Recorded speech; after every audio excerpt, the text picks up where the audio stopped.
Good morning and welcome to the live stream. My name is Dan. This is Tweet FPV. Welcome for coming out today. Glad you're all here. Hope everybody's doing well and had a great week. There's been some big news in the FPV world, and we're going to talk about some of it today. House FPV, as always, in the chat. First person here, congratulations. Planet Me FPV is asking if there's a giveaway today. Maybe, if I feel like it, towards the end. We'll see. Powered by coffee. Ruby Moon coffee today because it's one of those days. I need the good stuff. Rick Zapata, good morning. Anybody doesn't know who Rick Zapata is, he has a pretty awesome Discord. He does a live Discord stream pretty much every Saturday morning. If you guys want to get on that, it is a good time. Contribute, whatever, listen along, doesn't really matter. A lot of 3D printing talk, a lot of FPV talk, a lot of just everything. It's kind of random and it is great. I don't always catch it, but when I do, I'm happy that I did. Let's put it that way. Bork, good morning. How are you doing? Market Zero, how's it going? Mitch Thompson, how are you doing this morning? Mitch Thompson said he just installed Betaflight 4.3 on his Mob Light 7. Awesome. 4.3 is the future, obviously, because it's a bigger number than 4.2. But we're going to talk about bigger numbers. Bigger numbers aren't always better numbers, at least in this person's opinion. We'll talk about that a little bit later. I guess in the wrong context, that sounds kind of wrong. Pedro, how are you doing? Dan Richmond, welcome to the live stream. Lobart, always here, man. Nearly forgot about the stream. You know what? I was sitting there on the couch this morning, coughing my brains out, going, you know what? I don't want to do this today, but I'm here. Coffee's gonna help get me through it. We'll see how long that lasts. Mr. Huggy, how you doing this morning? Speedy Turtle FPV. No fear, Speedy is here. Love it. That is awesome, man. Dan Rich has been trying to tune 4.2 for months. Went to 4.3. And moved one slider and got the best tune ever. Yeah. 4.3 is supposed to be easier to tune and better in just about every case. It does tend to be a bit more processor intensive than 4.2. So if you're on one of those older F411 chips, keep an eye on those CPU cycles. They may come out to bite you in the butt. SETI Eddie just saw the notification, no outdoor flying today. Major ice storm in the Northeast. Winter, whoops, it is. Yes, it is clearly whoop season because all of a sudden everybody's talking about red pine. I think I've been talking about red pine for maybe 2-3 years now. I don't know. What's old is new again. Who knows? You know, I hate rehashing videos, but if it's what gets the clicks, that's what I'm going to do. Actually, I'm probably not. Turn over new leaf this year. I'm going to do less. I know it sounds wrong. I'm going to do less. I'm going to live more of my life and less of my second job that doesn't pay anything, which is YouTube. If that makes any sense. Who cares about a giveaway when you have all of us in one place? That is true. Oh, man. Steady A says you wouldn't be talking about Orca's new goggles or Carl HDZero's development, would you? Of course I am. Why not? It's easy fodder for the day. But yes, we'll get into that a little bit later here. Mitch Thompson, the Mob Light 7 is impossible to tune well. Yeah, you have a lot of stuff going against you. You have a super flexible kind of frame, and you have bi-blades, most likely, which are notoriously poorly balanced, along with motors that don't really have bearings and they have oil light bushings on them. Basically, if it flies, this is how I tune whoops. Does it fly? Yeah. Does it fly the way I want it? No. Yeah, we'll adjust some stuff till it flies the way I want it. As far as like jello in the camera and stuff like that, there's so much going against you that it depends on what you're trying to do with it. If you're racing, I don't really care about jello as long as it tracks and handles the way I want. Mitch Thompson, what is your coffee of choice? Coffee of choice is Ruby Moon coffee. Right there, Ruby Moon coffee. Buddy of mine makes it. He roasts every batch to order. use my code TweetFPV for $1.50 off. I suggest the Guatemalan blend. It is very, very good. RubyMoonCoffee.com, my friends. Is it still this season for putting eggnog in your coffee? I have never been an eggnog fan. So, dial up. What is red pine? What is red pine? Oh, man. Thanks for setting me up on that one. Red pine. If you have a whoop, which, I don't know if you're in this hobby and you live any place where the seasons change, so, yeah. If you have a whoop with a built-in FrSky SPI receiver in it, and you've upgraded to Betaflight 4.2, there is a RC control protocol you can use called Red Pine. Let's see if I can do this. Let's go over to here and under 3. Hey, look at that, it worked. I love Betaflight 4.3 because they have this virtual, nope, that's not what I wanted. They have this virtual flight controller in here. So this is going to look a little different because I'm on the newer 10.8 configurator. If you don't have 10.8, it's all the same stuff, just different locations. You have, let's say we have a SPI receiver. You can use this protocol here, Red Pine. It is a ultra low latency RC link protocol that is built into every FrSky SPI receiver. And the only way you can use that is if you have a radio with a multi-protocol module. So like the jumpers and the T-lights, as long as they have that CC2500 chip in them, it'll work. You could do it with the external multi-protocol modules like the TBS1, the Vantac, the iRange X. You can't do it with the built-in RC receiver transmitter that is in, or the RC transmitter that's built into FrSky radios, nor can you do it with the external XJT or XJT Lite. You got to have one of those multi-protocol modules. And this is lower latency than the best protocol out there, like ELRS and all that, but it's built into your SPI receiver.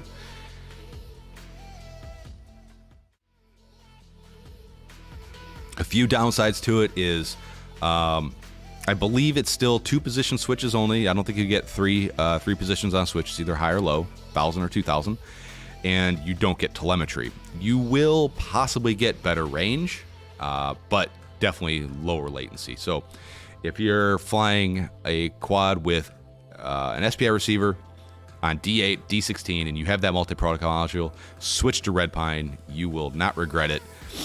And if you don't think it's doing any good, go fly 3-4 packs on Red Pine, then switch back to D8 or D16, and then you will understand why I've been saying forever that D8 needs to die. It needs to just go away. So that is the gist of what Red Pine is. Red Pine binds just like any other protocol. You use the CLI, bind RX, whatever, save. Remember, guys, got to type save when you're done. And then some of the multi-protocol modules, you do have that frequency tuning. You dial it down till you fail safe. You dial it up till you fail safe. Take those two numbers, divide by 2. Plenty of videos out there. Maybe I'll do another one. I don't know. Speedy Turtle says 3 Speedy Cares packages going out tomorrow. That is awesome, man. How long have you been doing the Speedy Care package? It's got to be, what, 2 years now? Because I've gone through two tweet tool room dumps with you at this point. Hey, thanks. How you doing this morning? Thanks for coming out. Keith Drones, Red Pine. Drones. Ha. Let's see. Rick Cepeda. Just wishing I'd be over this gosh darn cold. Like, every morning I wake up feeling like death. Coughing up all the fun stuff. But I get better throughout the day. Coffee helps. Steady Eddie says he just finished his Cinesplorer build, but if I 4.3 and noticed that the CPU was high, 40%, which seems oddly high to me. It would make more sense that 4.3 uses more CPU. Yes, I've been saying this for a little while, and I noticed this back when 4.3 was in nightlies. On a F411 with RPM filtering and dynamic notch enabled, once you do anything that requires any more CPU usage, like, say, black box, myself and Brandon Baked Beans noticed that the RPM notch filtering the RPM filter was not keeping up with the actual RPMs, and it was tuning the wrong part. Like the CPU cannot, or it wasn't able to handle the the things it was being asked to do. And I was hoping that as 4.3 came out in like a release candidate or full release, it would be better. I haven't seen it yet. PSA guys, buying a F411 right now is like buying an F3 in Betaflight 4.1 times. It'll work, but make it work for long. I see an eyelet. There.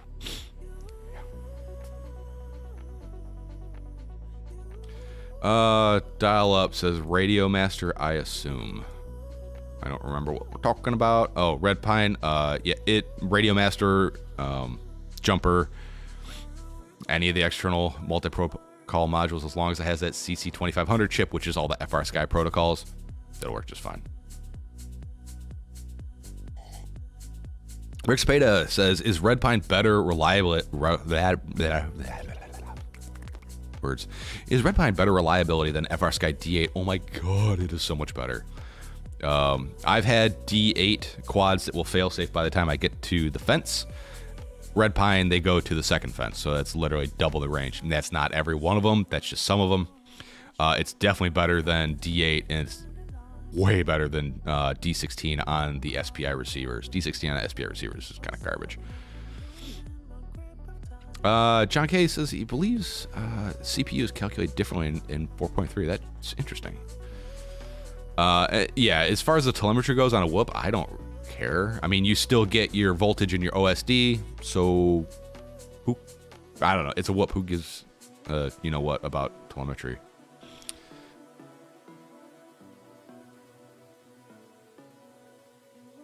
XJT light module for the loss. I was looking for it. Found it in my Radio Master T8 Pro. Yeah. I actually really like the TBS It's gonna be one of those days, guys. Just hang in there. If you think it's bad for you, it's bad for me. I really do like the TBS The TBS NPM, I really like, except for it has a really bulbous, stupid-looking case on it, and it won't fit in certain radios without some sort of extension. Wow, that took a lot. Dan Richmond says JESC is good, but now BlueJay does the same for free. I somewhat agree. I have had lots of quads.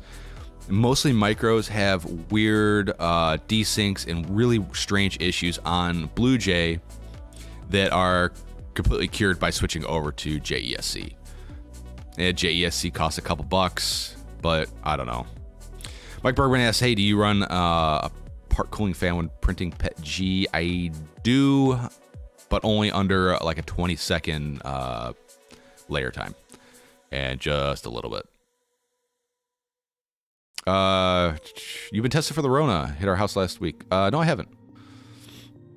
Morton Upshot felt like a cold that won't go away. You know what? I was thinking about it.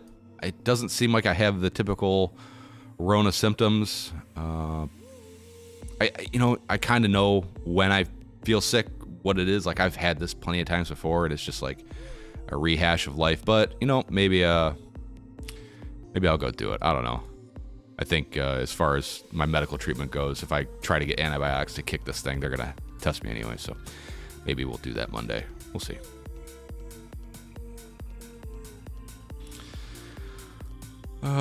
Yeah, same thing happened last year for me. Haven't been sick in like 3 years now. Yeah, with you never go outside, you never get sick.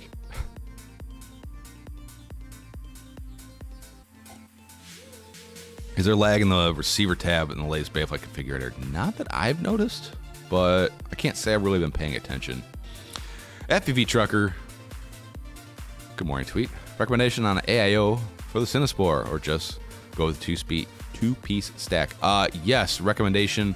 The If you want to go like way above and beyond, which is overkill, the iFlight Beast F7 is a awesome AIO. It's also stupid expensive. The other one, and I know people really like to hate on BetaFPV, but they make some of the best AIOs as long as you know, they don't die. But that's kind of the nature of AIOs. Let's see, where's the one I like?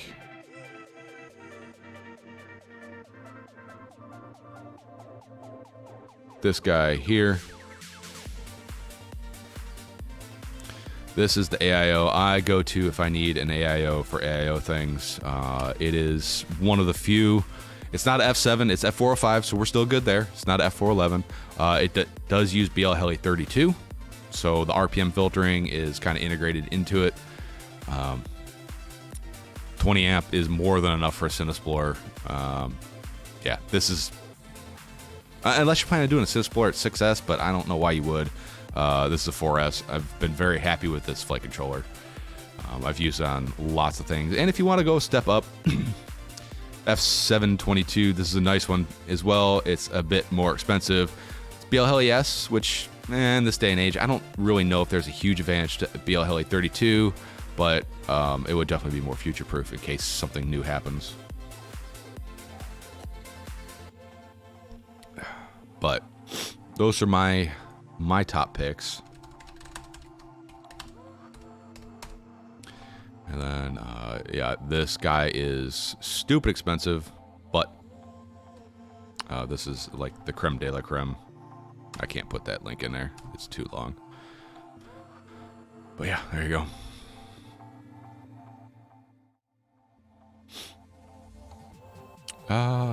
Let's see.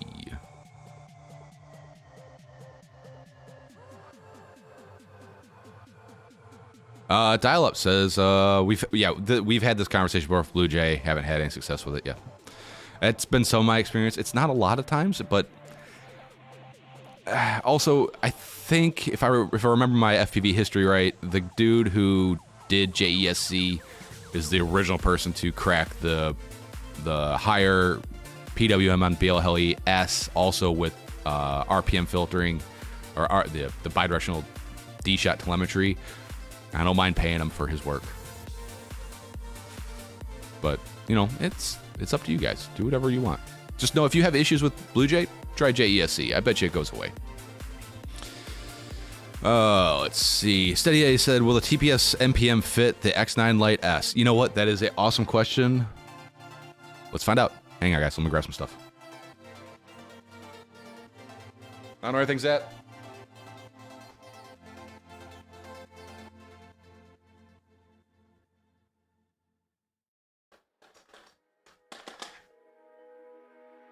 X9 Lite S, TBS, MPM. Nope, doesn't fit.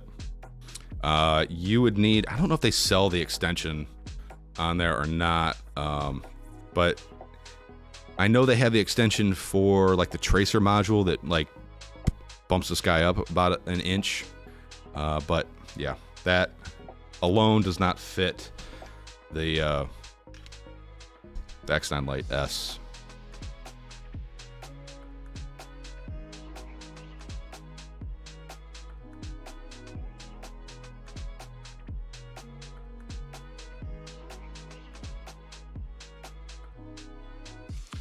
Let's see. Do they have the extension? Let's take a look.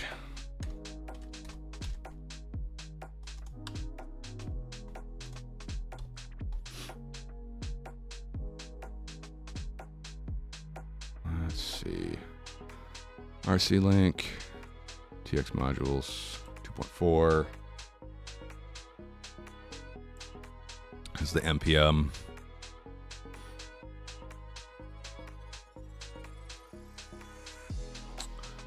No, it doesn't look like they have it.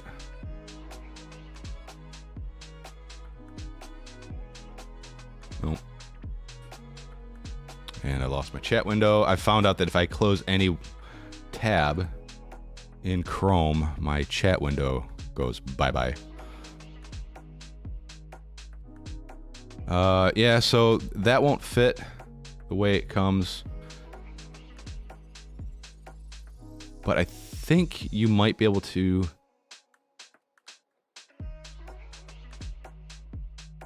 Yeah, you need something like this. Like this is an extended tracer bay, which this might work. I don't know. It's something I gotta look into. But yeah, unfortunately, it does not work out of the box.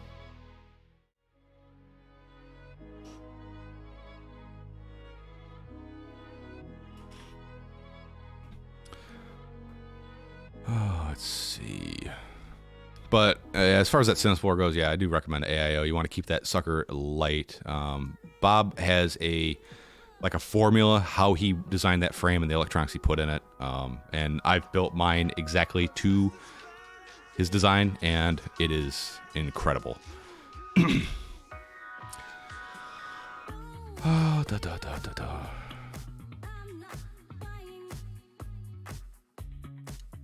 Where am I at? Tom's Lazy. Speedy Turtle FPV just subbed to you. No fear anymore. Awesome, man. No fear. Speedy's here. Mr. Huggery, the V3 version is the one I like as it has a black box. I don't know what we're talking about now. Keith Drones for some tussin. Thanks, man. Just gonna spend it on coffee. Coffee's my cure. And if it doesn't actually do anything, at least it makes me happy. Morton Upside should say identical classic symptoms but terrible headache, sore throat. I thought it was science fiction until my kid tested positive. Yeah, that's kind of my symptoms. You know what? Maybe I'll get tested. I don't know. We'll see. I probably will, like Monday. John K. HDZero just posted a new HD goggle out on Facebook. They talked about the specs of one, and that is something we're going to talk about today. Oh, forgot to mention. These guys up here. How do you become one of the cool kids? Become a patron supporter over on my website, tweetfpv.com. Shameless plug time. We have a bunch of new members this month. Winnie McWinerton, or Winnie McWinerton, I don't know. OCD FPV, Jared Kearns, Morton Upshot, Player Brodog, Jeffrey Silvers, and Darren Devine. Thank you for joining the Patreon team. You guys are what keeps all this going. And I haven't posted the quad for next month. Actually, I got it right here. I just haven't gotten around to posting it.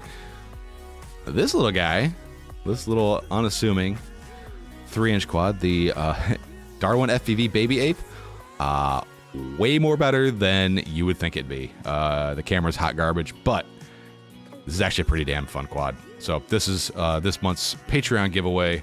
Over on Patreon is where you can sign up early. But like I said, no purchase necessary. Anybody who gets the link can enter the giveaway. I do it just like Bardwell does his giveaways. Anybody can enter, but I only give out the link on Patreon. I also post it somewhere else hidden on the old interwebs. If you find it, congratulations, you win. Well, you don't win, but you get it. You know what I mean? Yeah. This is going to be a rough stream. Let's see. Stadia said use a 20 by 20 stack and laying around for us. Lifted. Yeah. Tony Hernandez, how you doing this morning? Mike Berber says building his first glide frame. Already have 2 prototype 5s. They're tight on space. I'm loving how wide open the glide frame is. Yeah, glide is that is my goat. Like anybody asks, hey, I want to get a 5-inch frame. It's the glide. And if that's too rich for your blood, then I don't know. It's one of the most affordable and best 5-inch frames that it's on the market as far as I'm concerned. You can get a cheapo, like a Martian 3, but it's only $20 versus $50, and it is hot freaking garbage. I don't know. Warren Upshot says coffee fixes everything. That is true. Dial up, you are a cool kid. Your name is like way back there, but still, you're there. Morton Upshot says, got one, love it. Did replace the camera. Yeah. Even though the camera is garbage, it's still not that bad. Like, it's certainly flyable. I mean, I had fun flying it, to be honest with you, because it's so low cost that if I wad that thing up into a tree, I'm like, whatever. Actually bought 2. Yeah, I remember you saying that. Mr. Huggy says the BetaFPV 20 amp AIO V tree is his preferred flight control. Let's see what we got there. This one here. Yep, this is the one I like. I use this on a lot of different things. The pads are big enough that you can actually get your meat hooks in there and solder to. Has plenty of UARTs. It's a F4, so I think it has 3 UARTs broken out on the board. It's pretty well built. Will it fry? Just like anything else, of course it will, depending on what happens to it, you know. It even has the little hooker-doos here for your cap to go in here before you solder up your main discharge leads, which is always appreciated. So, big news in the hobby this week.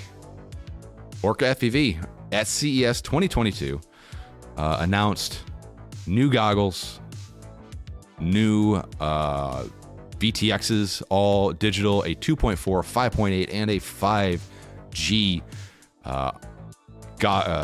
video link. The 2.4 is kind of our, it's for us, but talking to Rick Cepeda, who was actually at CES, said that thing is 30 by 30 mounting, and like, that kind of sucks, but let's rewind a couple years, a year and a half, 2. How big was the DJI Air unit? She big. What size mounting screws did the DJI Air unit have? Oh yeah, it didn't have any. I don't think that thing was ever meant for us, but well, we adapted to it. And then, about 6 months later, 8 months, along came the Vista 20 by 20, and that's what we've been using ever since. Like, there has been no change to the Vista in a long time. So I'm really hoping that by the time that hits the mainstream, we will have a 30 by 30 option with diversity, because it had 2 MMCXs on it, you know, if you saw that, and then maybe a 20 by 20 with a non-diversity setup with just 1 MMCX or UFL, whatever they decide to use. Right now, I think they're saying the latency was 60 milliseconds, which is, it's way too much for acro or proximity flying, at least in my opinion. But for cruising, long range, that'd be just fine. I don't really know any specs on the 5G, but that is probably not really for us. That's probably for more military, government, and industrial use. But we've got the new goggles here. The Orca FPV Pilot FPV goggles. I already bought a set. I bought them directly from Orca. That way they get the largest cut out of it, because, you know, if you buy them from Race Day Quads or Get FPV or whatever, you know, obviously the retailer is getting something and Orca's getting less. I really believe in Orca. I like the company. Not a fan of their spokesperson there. I don't like the mystery comment BS stuff that he does, but it is what it is. Really liking the new design. I am a big fan of the focal adjustment for each eye. I'm 20/15 each eye, but on my HDZero 2s that I had for a little while, that really seemed to crisp things up. It looks like your existing module bay cover will fit, and as some of you guys might know, I run Fusion, and I have one of the TBS Fusion covers, so it looks like it will be a direct replacement, which I'm super happy about. I didn't want to have to 3D print a new cover for it, so that's cool. It does have a new proprietary input-output jack and redo thing here for their upcoming digital receiver. We'll see how that goes.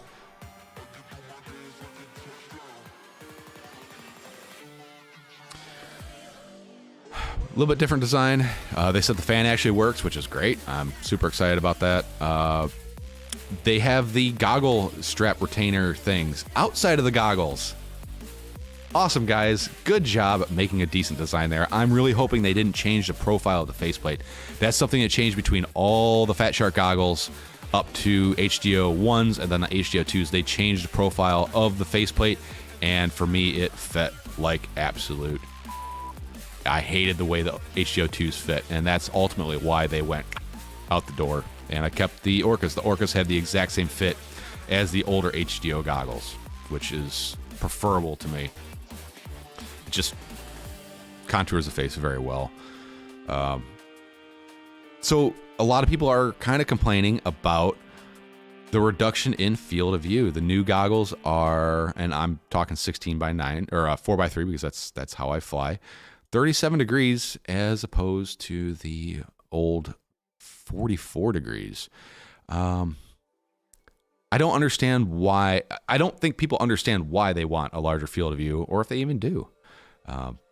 For me, my Orcas, once they released like that adjustable field of view, these things became awesome. I don't like the super wide immersive field of view because your eyes are moving around in the goggle trying to find things like racing. I like the field of view to be smaller so that I can look straight ahead and see everything and not have to like, okay, where's this next gate at? You know, I don't want there to be a head tracker inside my goggles to be able to see what the hell's going on, if that makes any sense. And for all you guys out there that are saying, oh, it needs to be a bigger field of view, bigger field of view. So why don't you just go out and buy some box goggles then? That's the biggest field of view you can get, right? I don't believe people when they say these aren't good because they have a smaller field of view. If they have a smaller field of view and because of the new optics engine and the optics are clearer and sharper and less distorted, then maybe it's worthwhile. You know, what would you rather have? Would you rather have a crappy old rear projector that does a 120-inch screen on your wall, or a 42-inch plasma screen? You know, like it's not apples for apples. It's not a one-to-one comparison. But then again, I don't have them, and we'll see what they look like. I kind of wish I would have bought them from Race Day Quads or BetaFPV. My buddy ordered them the same time I did from a local source, and he should be having them like today. But anyways, hopefully Orca ships quickly like usual, and I'll have them here by the end of next week. On the heels of that news, we've got Carl Zhao. He's like the founder, owner, something or other of HDZero. HDZero is Shark Bite. Yeah, Shark Bite. So like the names are interchangeable. Just the two are the same. Don't worry about that. So this is working on a goggle with integrated HDZero, which, oh man, that's kind of what I was looking for. They're claiming 4 milliseconds glass-to-glass latency, 200 nits, 1080p OLEDs, so that's new tech that we haven't seen anywhere yet. 43-degree field of view and 38 and 4:3. Software scalable, which that's awesome. HDMI input and HDMI output.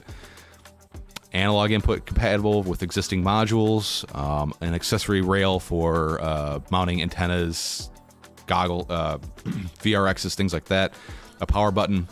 EOS backpack support, microphone to record ambient sound. Who was the first one to do ambient sound that I know of on DVR? Who might that be? It's me.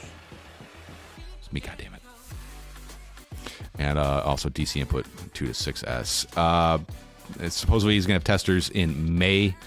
So June, July release time? I don't know. We'll see. I wonder if it's going to be branded with, or if they're working with Fat Shark, or if these are going to be their own creation. Or maybe Sky Zone. I don't know.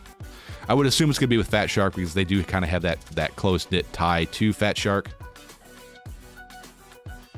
These aren't the first integrated HDZero goggles out there, though. Remember these guys that hit the market? These are the Scout HDs. These are actually really damn good. It's the full fat HDZero receiver.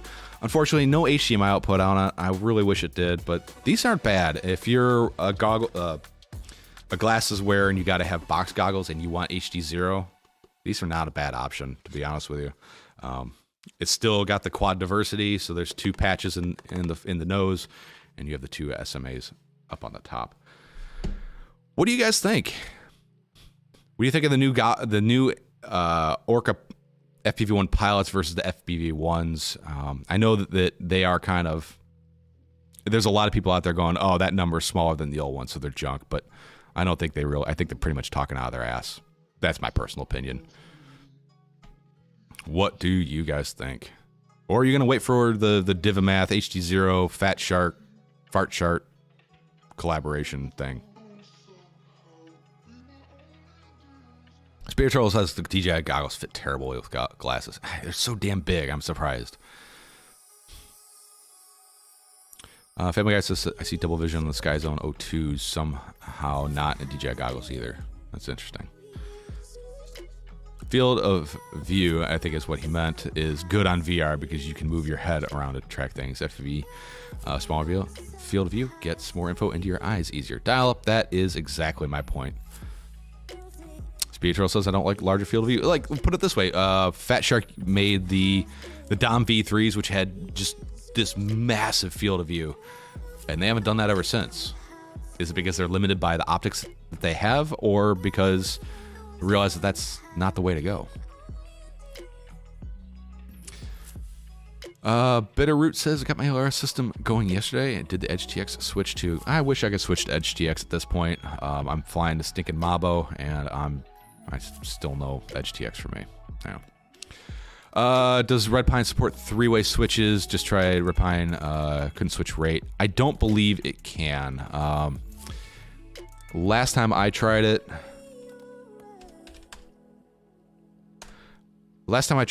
it would not do three-position switches. And Redpine, GitHub. Let's see. Redpine, GitHub.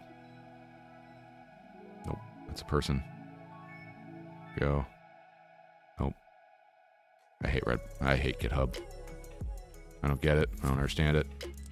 Redpine protocol.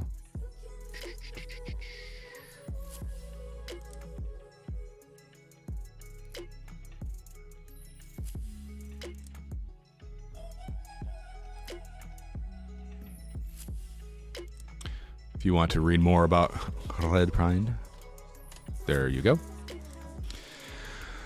Oh, let's see. Brad McGee is not super jazzed about the Orca release, to be honest. I'm kind of over analog. Yeah, it felt wrong buying $500 analog, well, $600 analog goggles in this day and age. But I also race, so it kind of makes a little bit of sense. I think I fly more analog than I do digital. Between the whoops and the race quads, well, not analog, but... So going forward, I'm not building any more analog race quads. It's all going to be HDZero because the last race I did, I don't know if you guys saw the FPV, the DVR that I posted up a couple weeks ago. That's what I was seeing, like one for one. It was incredible, and that's what I'll be doing going forward. I still think of it as analog because I'm still using analog goggles, just with a digital module on the front. I know it's not that, but that's just kind of how my stupid brain works. Yeah. Rick Space asked, do you think the HDZero goggles will have a Fat Shark form factor, or do you think it will be a new design? I believe it will be probably the Fat Shark form factor. Maybe, I mean, there's a lot of dead space inside those HDO goggle cases. I don't know if it's going to still have the quad diversity. I think for the average person that's using HDZero, which is mostly like people who are racing, you could drop the quad diversity and just go with a standard diversity receiver setup. But honestly, who knows? Who knows? Family Guy says, I still use the Scouts as a spectator goggles. Yeah. And YouTube did the jumpy chatty thing. Okay, here we go. Lobart says he's excited for the Orcas, praying they don't take too long. Slow boat to the UK. Unfortunately, I can't find Sharkbite in the UK. Seems I ever bought them up. Yeah. Orca's usually really fast. Like, I know for the warranty repairs, like door to door, back to door in the US is like less than a week for warranty repairs. So let's see. Dove says, if I had the money, I'd choose Orcas. You know, I'm not a brand loyalist. If you guys haven't noticed, I don't really give a rat's ass who makes it as long as it's good.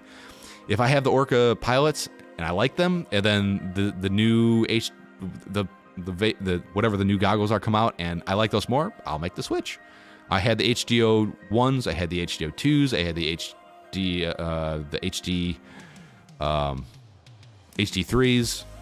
I've always loved Fat Shark.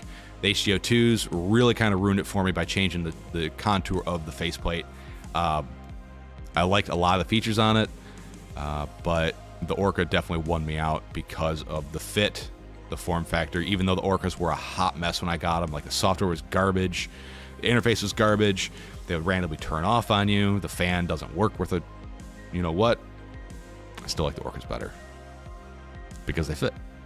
You know, it's like buying a pair of shoes. If they don't fit well when you start wearing them, they're probably not going to fit a year down the road.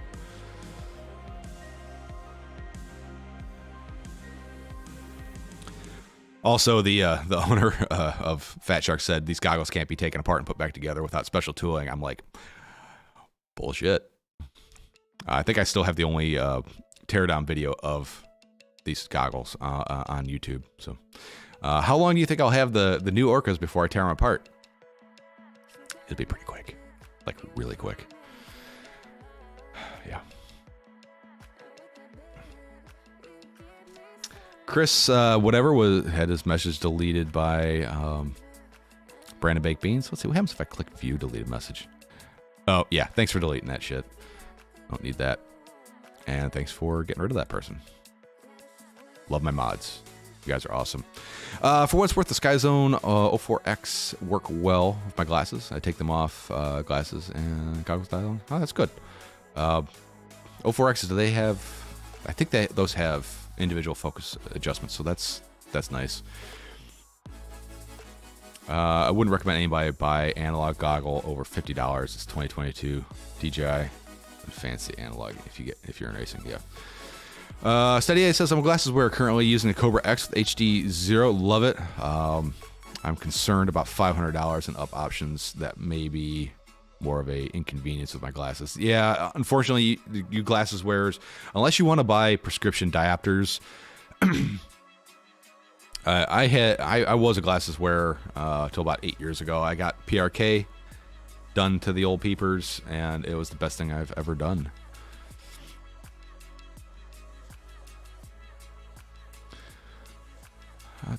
Let's see. And if you fly a lot of micros, you aren't going digital. Yeah, the digital is not small enough to make micros fun. Even though I just saw the video for the Mobula 7 with HDZero, it's running what, 3S. It is going to be way too heavy to. It's going to be a garbage quad. It's going to seem fun because it's going to be digital, but you're never going to use it to race with. It's going to be a pig. It's not going to handle well. I don't believe the hype that I'm seeing on it. The math doesn't make sense. Still tiny little disc loading area with more weight. More weight's never good. All right, Logan Cooper. We will see you. Nah, I ain't got time for that. Bye-bye. Oh, let's see.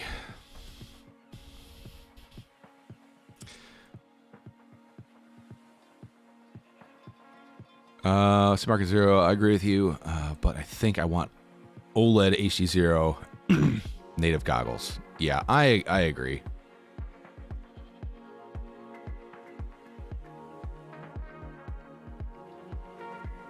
Oh, dial up that's awesome. I used to have rabbits growing up, but they were gross. They were not indoor pets. They were outdoor pets. They were disgusting, but I liked them. Let's see. Brad Bacon, did you see that guy's presentation A/B comparison between 100 milliwatts and 1500? Yeah. That was that one guy. See, Wesley Vardy. Yeah. So the 1 watt HDZero beat the 1500 watt TBS analog video transmitter. I know Trappy says he doesn't watch any of that stuff, but that's total bullshit. You got to know what your competition's doing. You can't just live in ignorance. Ignorance is bliss. There you go, Mitch Thompson. You can't just be a manufacturer and walk around with blinders on. Now, if only HDZero AO existed, You know, with the development that's happened in the last 6 months from HDZero, I predict it's coming. Probably sooner than later, to be honest with you. Rick Spade says, I'm still surprised someone hasn't tried to come out with a module for DJI that you could just plug into existing goggles and use OLEDs.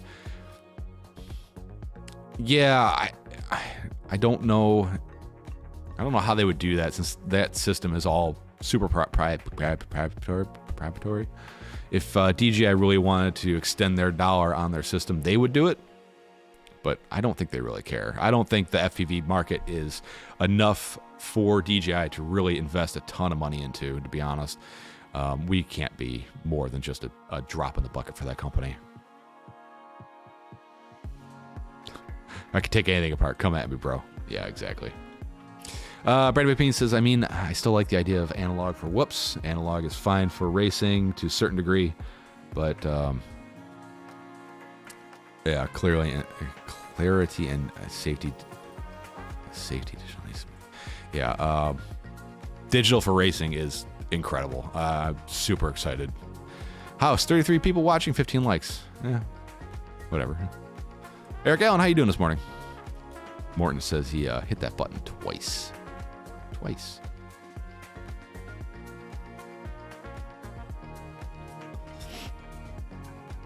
Yeah, Brandon Bakebeans, that's exactly it. You know, he says it's a guy with a 2S Mob 7, naked Vista, flies nice for warehouse.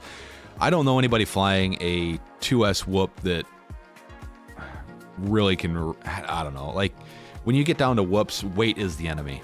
That's really what it comes down to. Weight is the enemy. And as soon as you start adding heavier components, and then you have to back it up by adding heavier battery with higher voltage, I think you're fighting an uphill battle at that point.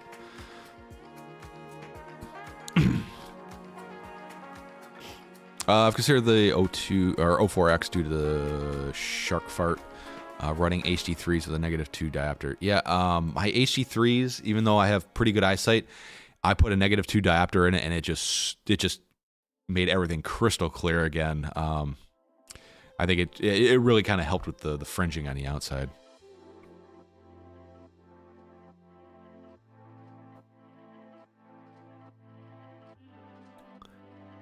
Oh yeah, dial up. Yeah, we had Angora rabbits, which the hair is just insane. Like, you walk by them and you're like, how do I have rabbit fur in my freaking mouth? They're insane. Mitch Thompson, hey, thanks for the stream. You do good work. I have to run. All right, Mitch Thompson, we'll see you around. Have a good one. Hey, thanks. I've seen 5 volt, 25 milliwatts, only HDZero Nano soon. The bigger Unify size. We'll see. I know they made a big claim on new products coming to the market. One of them was a analog and digital VRX, which I'm excited for. If it fits inside of a module bay, that would be great. A lot of people were kind of questioning Orca's decision to make basically a standalone goggle that has no receiver in it, and I think that's actually a better choice than to make something with a system integrated into it, because as the technology moves along, not that people hold on to this stuff for very long, maybe 2 years tops, 3, 4. If there's a major advancement in the technology, now you're stuck with a goggle with an inbuilt module that you may not want or may not use, or may be outdated and useless.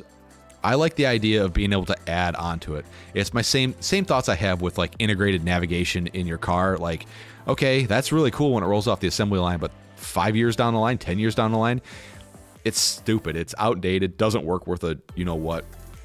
I don't know. Just my thoughts on it. I like to have the options. So a goggle like this comes and all it does is just displays an image that you feed into it. How are you going to do it? That's entirely up to you. I love my goggles. Oh, I love my HDO or my Orcas. Like that. That's not vinyl. That is sprayed and baked on Cerakote. And I'm super happy with it. I think my new goggles will probably get the same treatment. Had a dude out, the same guy that does Bardwell's goggles did those. Does good work.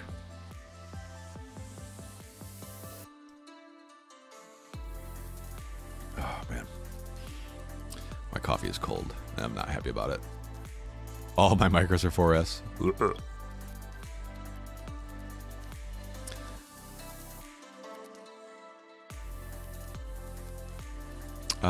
See, Bragmate says you should do a naked Vista conversion on that HD Nano. I actually have.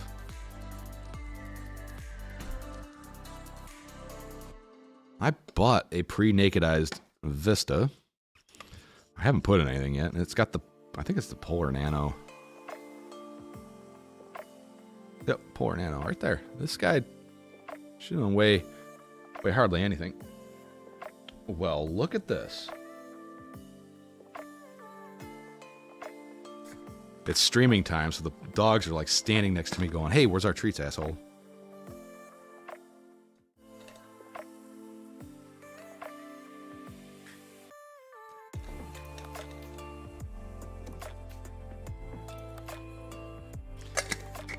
Where's our treats?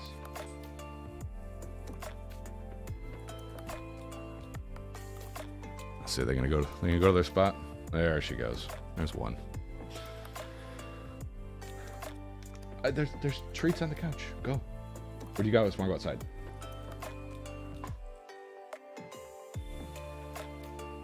No, they're not the most intelligent creatures. All right, so back to this thing. Let's make some space here.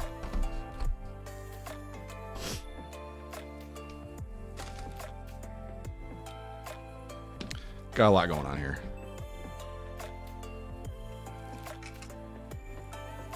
Naked Vista's 12.8 grams. That's what's got the lens cover on. 12.7 grams, no wires. It's pretty good.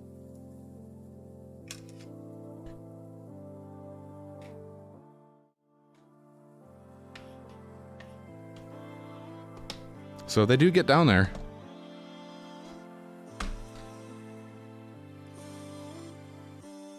Get down there. Here's the old Doges doing their Doge thing. Ugh, they're a bunch of hams.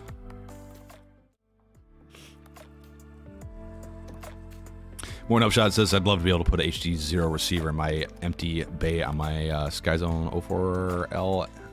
Yeah. I think if they split it down, they pared it down to be just one half of the receiver. I mean, obviously I don't know exactly what goes into it, but I think that would be, ideal. Primary says if you don't want to tear it down, I don't blame you. Just get a new naked kit. I sell this out. Another build or sell it. Yep.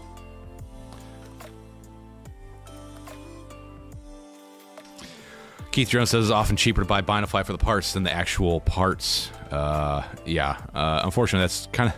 Betaflights have gotten really good, and the prices are hard to beat. I mean, you can't build most of the Betaflights out there for what they're charging.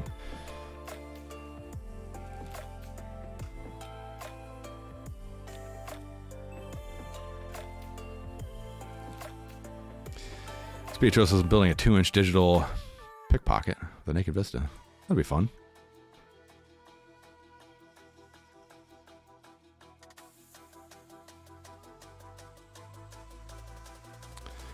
See, it builds a Naked Toothpick 3 that came out to 68 grams. Love it. It's pretty light for a toothpick, especially with digital in it. Just can't find time to actually do this kind of stuff.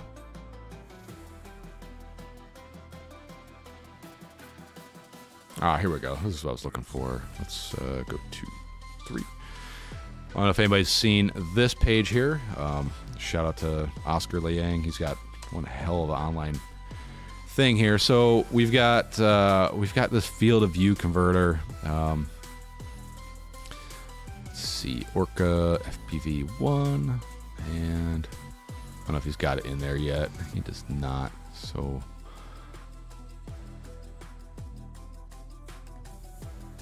size? What was the display? 37 degrees.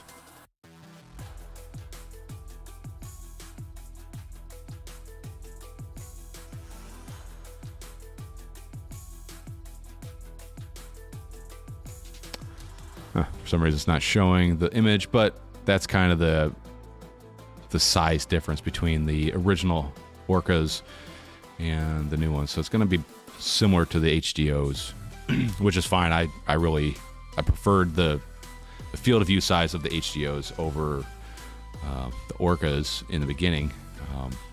It's nice that the Orcas are now user scalable via software. But like even my DJI FPV goggles, I have that screen size shrunk down to about 50%. So it's about this size, if not smaller. And that's just the way I like to fly. I like to be able to see everything without having to like look around. That giveaway set of DJI goggles I sent out last week, or I gave away last week. I flew those for the first time in full 16:9, super immersive, and I was like, oh God, there's just too much here. I like having a nice little black border. I put all my OSD elements on the black border. That's just me.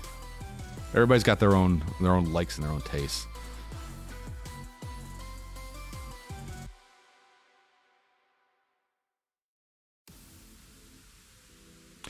Mr. Huggy, that is correct. It would have to have an HDMI cable as the bays are analog, unless they did some sort of digital to analog conversion.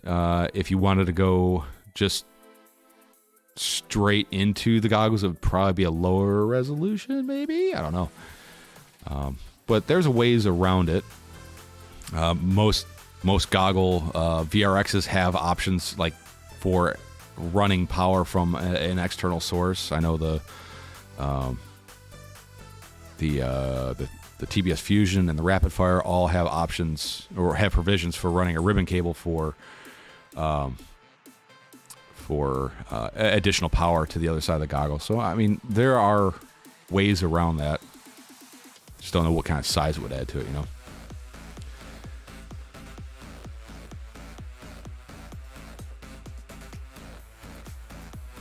Linux Barista. I think I got that right. Trying to decide if I should move to a different radio. Have Mambo, Tango 2, X9D, ACCS. Love the feel of the TBS Mambo, but tired of waiting on OpenTX to drop. Pincher, thoughts?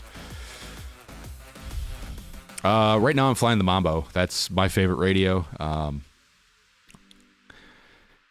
I would say if for some reason it sounds like you want to go to EdgeTX faster than what you have and you like the Mambo, out of the radios right now, the option I would suggest is either the FrSky X9 Lite S or the TX. Well, no, the TX12 is kind of smaller and the gimbals are kind of shittier. There's a bunch of new radios coming out. I would wait to see what the Zorro looks like. That T Pro can go out in left field and go play with itself. I don't like the idea of the T Pro. The iFlight Commando is coming out. I have both of those coming, so I'll have my hands on them soon to see how they work out. But honestly, it sounds like you're itching to move to EdgeTX or to OpenTX 2.4 whenever that ever happens. I would just hold on to what you got. The Mambo ain't broken. OpenTX ain't broken. There are definitely improvements to be done, but I see EdgeTX coming to the Mambo and the Tango 2 soon. I know they were on track to do it, but something changed in the radios, so it's been a little delayed. So I don't know. I would wait. There's a lot of new radios coming out, and I would wait to see how those all work out. Just my thoughts. But right now, based on kind of what it seems like your criteria is, I would say the X9 Lite S would be my next choice. If you like the Mambo form factor and you like the feel of those gimbals and you're a pincher, X9 Lite S.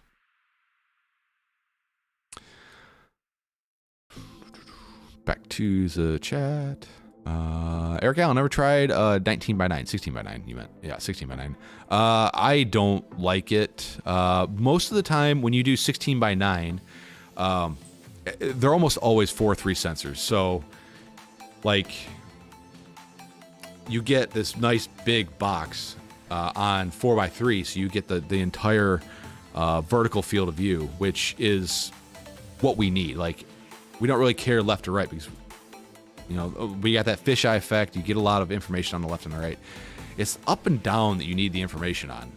When you go to 4x3, it takes that image and goes, squashes it, and it doesn't really get any wider. It just kind of squashes it down to fit in the display, and you lose that up and down field of view. That's why I don't like 16 by 9. That's not always true, but for the most part it is. King FPV just bought the new TX16S, put CNC gimbals in, only flew a few batteries, worth it, and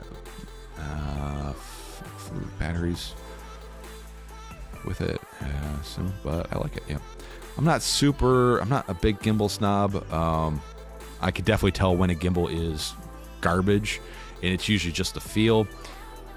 A Hall gimbal is a Hall gimbal. As long as it works, you're not going to notice much of a difference. Where you will notice a difference is the quality of the polishing on the mating surfaces and the bearings. Some Hall gimbals, older Hall gimbals, use like one ball bearing on each side of the pivot. It's pretty much non-existent at this point. But like if you get like a Radio Master or a Jumper or something like that, if you open it up, you're going to find a bunch of swarth and just schmoo stuck to the magnet on those things because they're not made in the cleanest facilities, and every one of those I've opened up, there's just garbage attached to them. FrSky definitely has a higher quality control of their gimbals when they come out of the factory. Obviously, I don't think FrSky makes them, but whoever they source them from, they're definitely cleaner in most cases, and they definitely feel better. Any gimbal you have, put a little bit of that Niagel stuff on there, and oh my god, that makes a huge difference. It will make a garbage gimbal feel primo, whether it is or isn't. Taking a Dremel with a polishing wheel and cleaning up the bars always helps. But a Hall effect gimbal is a Hall effect gimbal. There's not much difference in that aspect of it. It's the build quality. I've used potentiometer gimbals that felt 10 times better than the best Hall effect gimbals out there, but they were super expensive, and they were on a Futaba, so it all depends.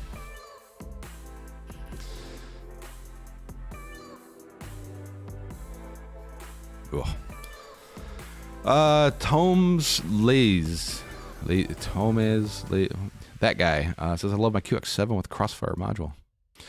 Yeah, the issue with the QX7 is usually the inverter mod. The QX7 access radios don't need the inverter mod, but they are limited on their baud rate to, I think, 4 million. And that's the new thing with HTXs. They have what's super baud, and it's like 80 million baud, I don't know. And, you know, those radios kind of peter out at a certain update rate, depending on the inverter that's in them.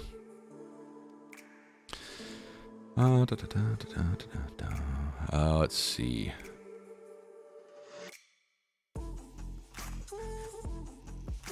Let's see. Family Guy says, Brandon Baked Beans, yes, but if you get a DJI HDMI out to happen, you can make cheap digital spectator goggles for a buddy. Yeah, that's what I did, and it's pretty inexpensive. If you can find a Raspberry Pi for a decent price, which that's the hard part right now.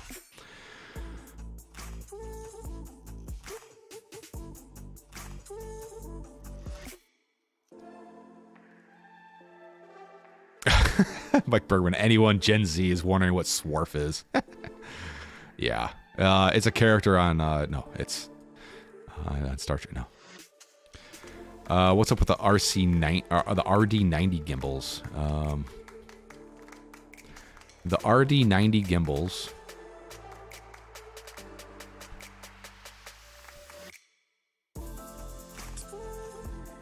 Let's see, those are the Alps RD90 gimbals. Let's take a look at these things. These are supposed to be the top of the tippy top of the top line gimbals, and these, I believe, are a potentiometer gimbal.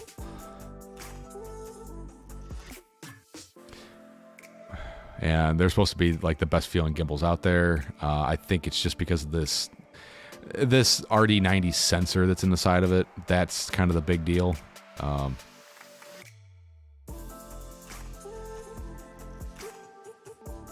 That's this guy here.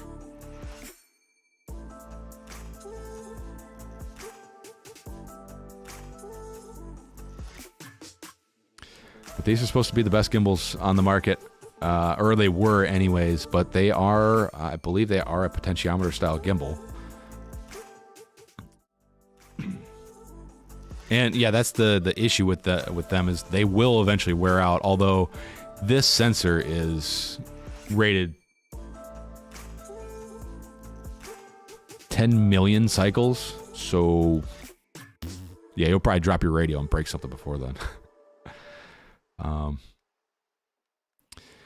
Mr. Huggy says, yeah, OpenTX, EdgeTX threw a spanner in the works for TBS when they changed OS that they run on. I think the other issue with EdgeTX for TBS is TBS uses certain button press combinations to get into the bootloader for either the operating system or the built-in module, and I don't think EdgeTX worked that out. I think they changed the way they did that.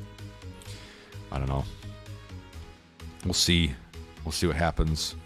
Hopefully it comes out soon.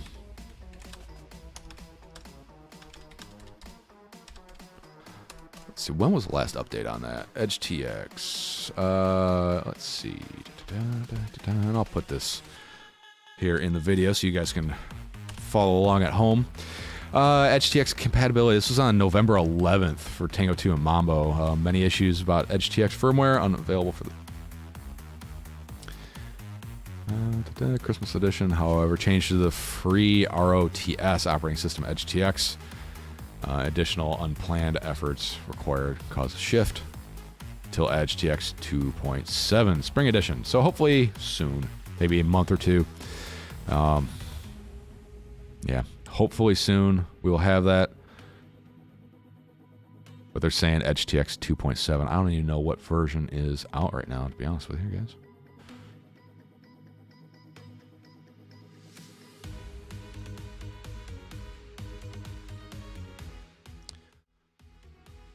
So they're working on it. Man, the spammers are out. I've been getting a ton of spam emails too, which is always stupid and fun. Let's see.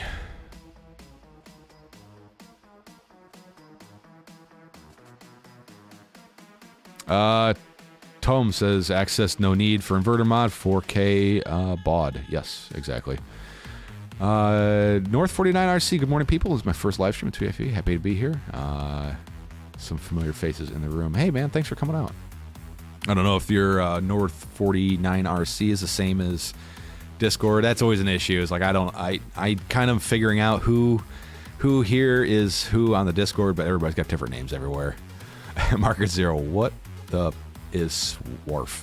Swarf is basically a leftover garbage from the machining process. SWARF. Let me get you a definition. The definition of swarf is fine chips or filing of stone, metal, or other materials produced by the machining operation. And what happens in these garbage facilities is that stuff is everywhere, and Hall effect gimbals rely on magnets. Magnets pick up swarf, they stay on there. You'll like open up one of these cheapo gimbals and you'll see like a wad of metal stuck to them. It doesn't typically hamper the performance, but eventually it can.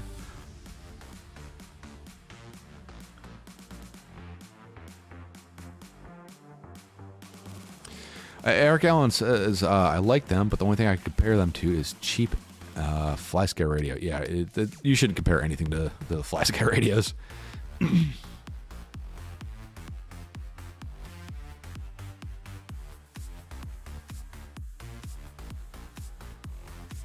Brandon Baked Beans hit it right on the nose, as usual. Those Alps sensors, the rest of the gimbal is somebody else. The sensor on the side of it is Alps, so they just branded as Alps.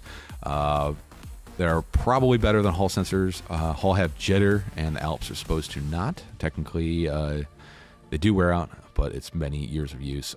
I have actually gotten a couple radios with potentiometer gimbals that were actually legitimately worn out, and it's a couple years worth of use, you know. Yeah, TBS has kind of hinted that they're coming out with new gimbals for the Mambo and the Tango. I'll probably get them just to see what they're all about. You know, why not? TBS has had its head in the sand lately. You are pretty correct about that.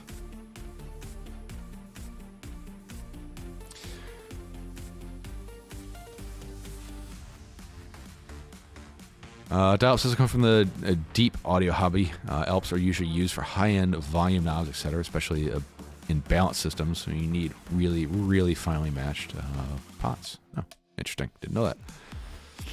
Brandon doing work over there. Thanks for modding away. Appreciate it.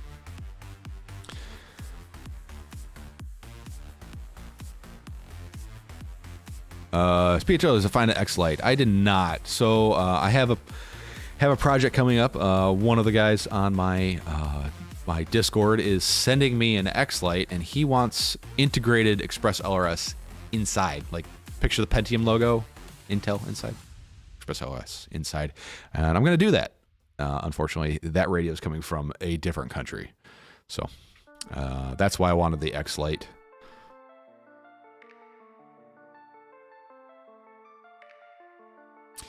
So he says there's a bootloader button combo on the Radio Master T Pro. I'm familiar with X9 Lite. Let's see. Wait, is there a bootloader button combo to get into the Radio Master T Pro? Radio Master T8 Pro. Radio Master T8 Pro. Which is the T8 Pro?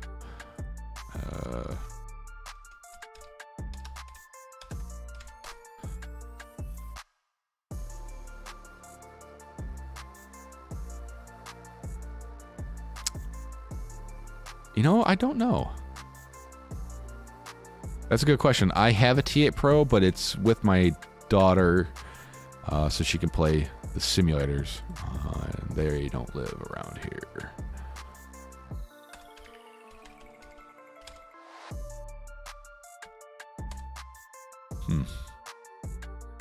I don't know. That's one I would have to look up. I never really considered how to get into that.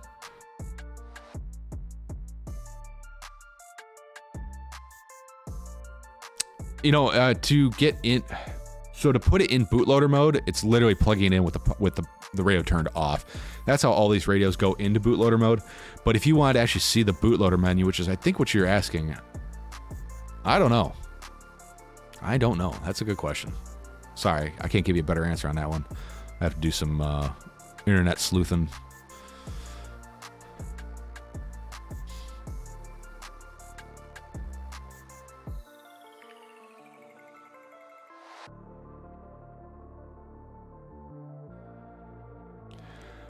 Family Guy says my TBS Tango 2 gimbals need constant calibration in cold weather. They really shouldn't. They really shouldn't, unless they're loose, like they're not screwed down well. They shouldn't need any sort of calibration, but I guess it is what it is. Speed Turtle says hello to you. Let's do it to mine. We'll talk about that. My T12 Hall sensors need calibration when the temp changes, but I just trim it over. The axis needs a little adjustment. Sometimes I have to untrim. I fly untrimmed. Yeah. Huh. That's really weird. It really shouldn't need it, but I don't know. Yeah, Eric Allen, holding the trim buttons is how you do it, but that radio doesn't have any trim buttons. It doesn't have really any buttons at all. This is the radio that he is talking about. It's this guy here.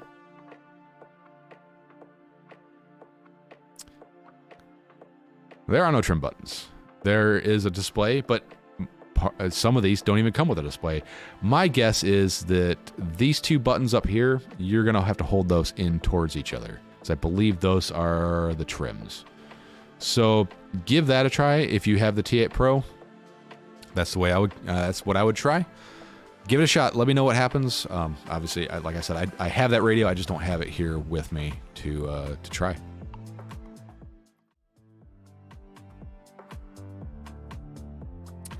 Speed says I'd pay for the stuff to do it. Okay. Yep. Deal.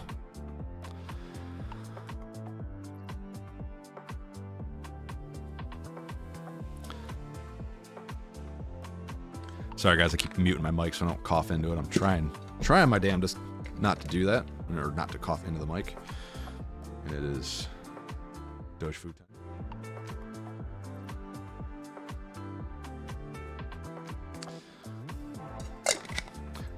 I need to like design a dog treat dispenser on an Arduino over the couch, kind of like how you'd feed, like how you'd feed deer. I can just push a button. I would love to know how, or if it's even possible, to integrate the live stream chat into my smart-ish home setup. Like, say you could put something in the chat and it would change the color of the lights, or if somebody did like a super chat, it would dispense some dog treats or something like that. I know it can be done, and it seems like everybody who does that kind of stuff does it on Twitch. I don't know if the YouTube chatty thingy can possibly do that kind of stuff. If anybody out there, any one of you out there, know how to do stuff like that, let me know. I want to talk to you. I want to know. I want to know if it's even possible or how I would possibly do it. And with knowing full well I don't have time to do any of that stuff, it would be fun to try.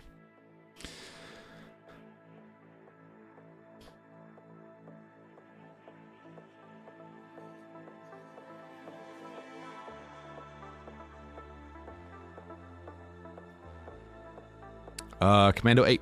Commando 8, yeah. Let's see, iFlight.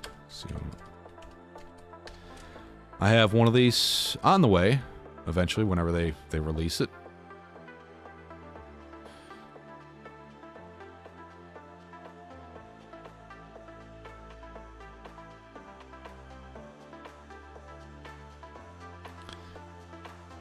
iFlight's website is hot garbage. So there is the Commando 8. I like a lot of things about this. It is very Tango-esque, but it has all the bells and whistles that I would like in a gamepad style radio. Comes with Roller S inside of it for 129 bucks. That's not too bad, but time will tell. This one and the Zoro are kind of the two that I'm waiting for. This one I think uses 18650s, and the Zoro uses 18300s. I'm worried the Zoro is going to have a very, very short runtime. Like, very short runtime. Okay, no, this has a built-in 4000 milliamp 1S2P 18650 battery. So it has two 18650s built into it for 4000 milliamps of power. Nope, not iFlight, Radio Master.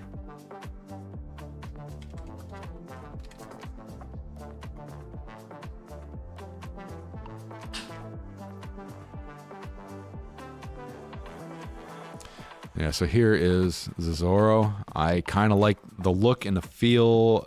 I feel like I'm going to like this one better, but it may be too much going on, if that makes sense. But this does use 18300s or 18350s. What kind of capacity can we get out of those?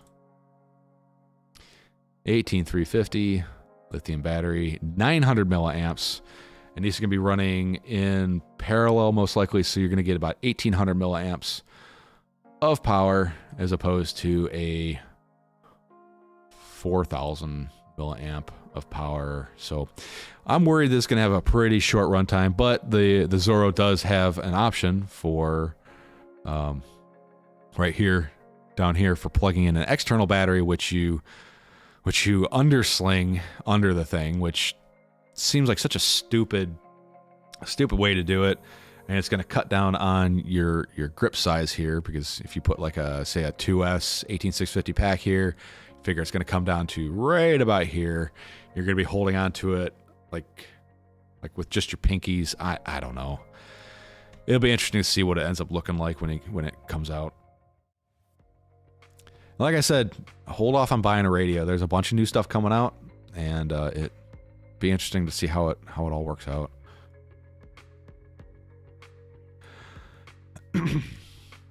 Dial says, imagine a simple Pi with a keyboard. Yeah, it seems like it's that easy, but I have no idea. I've used the T Pro or the T8 Pro for flying the sim, and I kind of like it. It's simple. It does what it's supposed to do. It's a very entry-level radio. As far as entry-level radios go right now, the Betaflight Radio 3, that's the one I'd recommend. It is actually, I have no idea what it costs. Hang on, before I make that recommendation.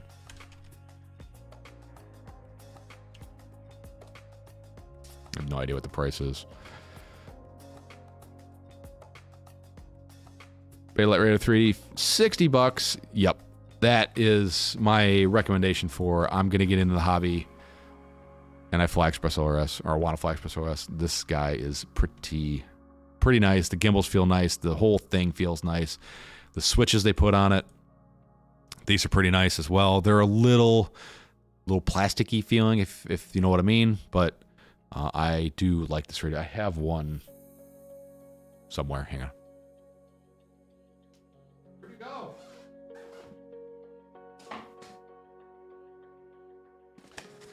BetaFPV sent me a ton of stuff to look at. BetaFPV is an interesting company. When they send out review samples, like, I get a notification from DHL, and I have no idea what they're sending. But here is the Light Radio 3. It still has that typical Chinesium smell. It's a lot thicker. Like, she's thick in the hands.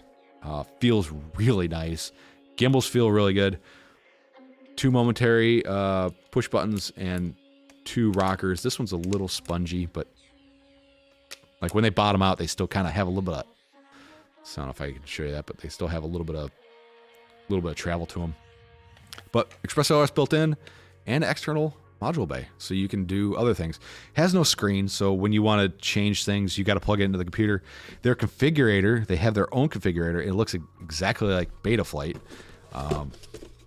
It's not too shabby. I've been holding off on the review of this thing because the firmware that's currently available for it is only Express LRS 1.0. My contact said that Express LRS 2.0 firmware should be out, I believe, this week. BetaFPV configurator. Here's what she looks like. Here's what the configurator looks like, just so you guys can see. So they have 2 options. This is the flight controller configurator, and then here we have the radio configurator. Firmware flash. Let's see if they got the new firmware yet. Ugh, it's making me connect it. Hang on.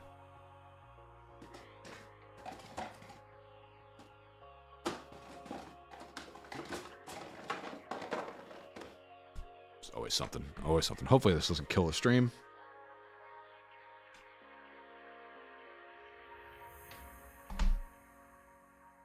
There we go. Let's see. What do we got? Let's try this again.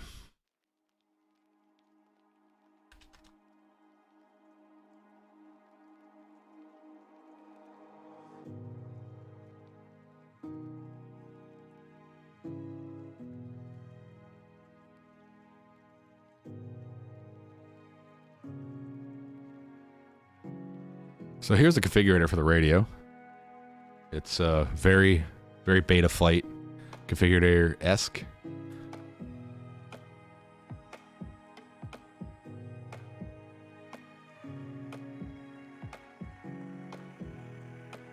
Nope, still 1.0. So hoping next week that 2.0 will be out for it. And I'll release the review video on it then. The gimbal protectors they send, these are like injection molded silicone. These are pretty cool. I like this. Oh my goodness, what happened to the chat here? Let's see. Yes, possible on Switch. I don't see why not on YouTube, but they're using channel points. Yeah, I don't know how any of that stuff works. I would love to know, Adrian. Feel like putting ELRS on my Tango 2. Happy to loan it to you and pay for it. Let's see why not. The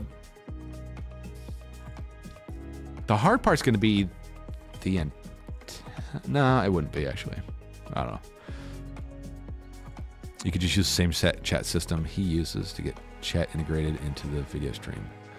I don't know how to do that.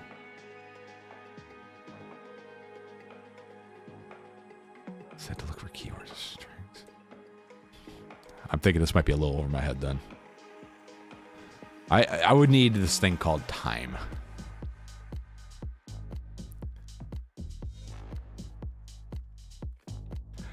It's Blunty has a super chat dog treat dispenser. I will have to ask about that.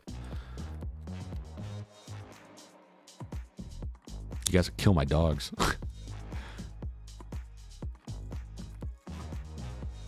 Duff says, how do you like Windows 11 group icons? Literally the only thing stopping me from switching to 11. I don't like it, but I've learned to live with it. It's not that bad. Brandon Baked Beans doing work. I don't know what's with the people today. Spams. You can get 1400 milliamp 18350s. Really? Let's see. Vapacell. I don't know. I don't trust any of these things that have like their own wrapper on them, unless they say.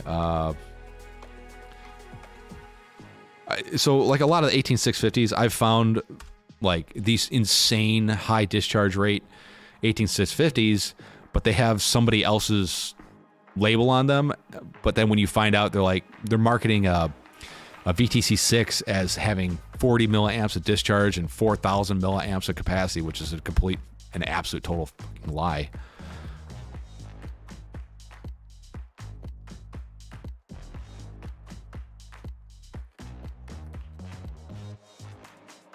Yeah, so these here, this is typically where I buy my 18650s. So this is an 1100 milliamp, 1350.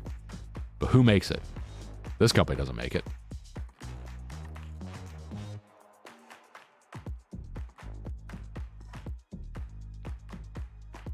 I don't know. Yeah, they're definitely different size or different capacity batteries, and I don't think the discharge rating is really going to matter for a radio.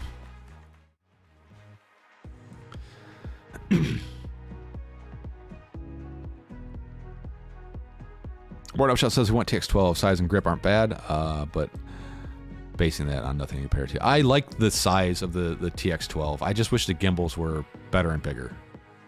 Had more throw to them, if that makes any sense. Yeah, the same issue in winter. TBS said they were going to fix it in a update. Yeah, I don't think so.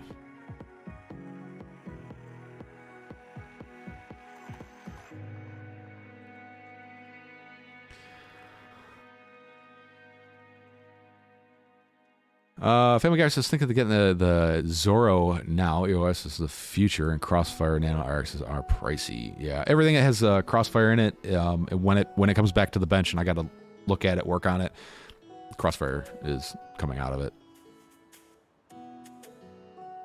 Too bad the Light Rail 3 doesn't have an external antenna. With 100 milliwatt EOS build, it might have been enough for many folks. I haven't been into it to see what it would take to add an antenna to it, but PCB based antennas usually aren't that bad. I don't even know if it's a PCB based antenna or if it is like just a whip inside of there. But 100 milliwatts on Express OS is it's pretty much enough for just about anybody.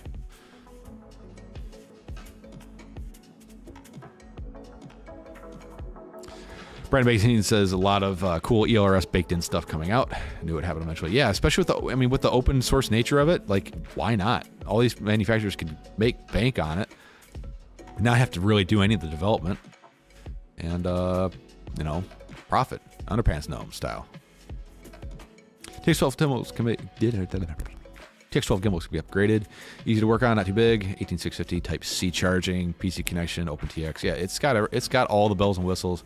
It's just if the size of the radio strikes your fancy, you know.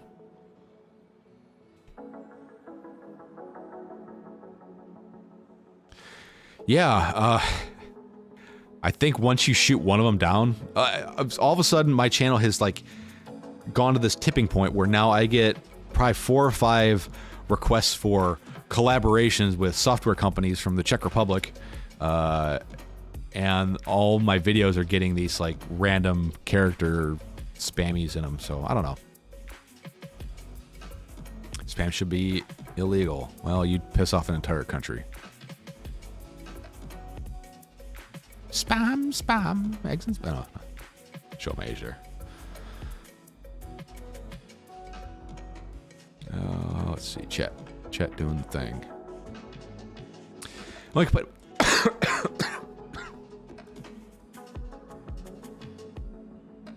sorry guys, that one snuck up on me. I'm trying really hard not to do that, but I am sorry. Rip any of the headphone users. I got a good compressor on this, so hopefully it wasn't that bad. Bitter spam is big in Hawaii. Oh yeah, it's like a national snack. The only complaint about the TX12 is the lack of toggles. I would like to see more so I could use iNav functionality. You can always change the 3-position switches out to any type of switch you want. You could put a rotary pod in there. You could put a 2-position switch. You can change things around if you want to. Brad McPean says, I have my 915 ELRS module on the bench. Haven't really needed it, although my last long range to Phantom Alls was pretty scary. Failsafe City when I turned around, but DJI was solid. Interesting. How many milliwatts were you rocking on the 2.4 ELRS on that trip?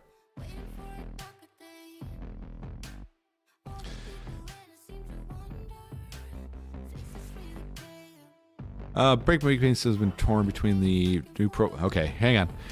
So they told me not to talk about this, but I'm pretty sure they have it for sale now. So I'm not really. Hang on, let me look. Make sure they're actually.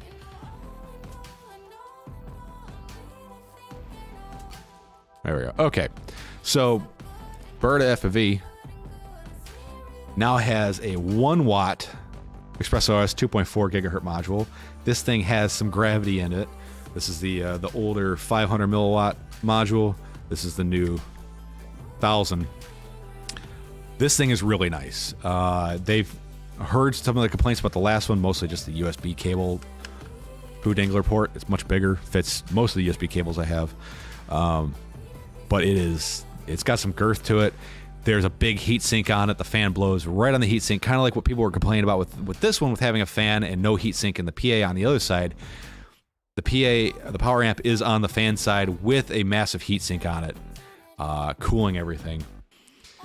This is a really good module. I've done quite a bit of flying with it. I've had no issues with it. Still kind of waiting for the firmware release to come out, just like everything else. But this is good. Case is good. Fits well. The 5-direction joystick works well. It doesn't turn off the RF when you go into the menu like it used to. They've pretty much fixed that.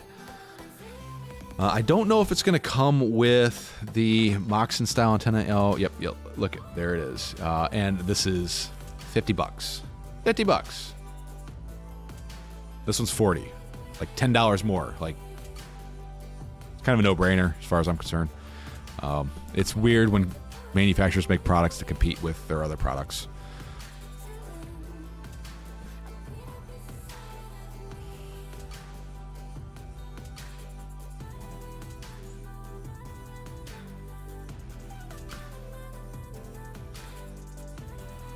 Mike Bergman, you got it. You figured it out.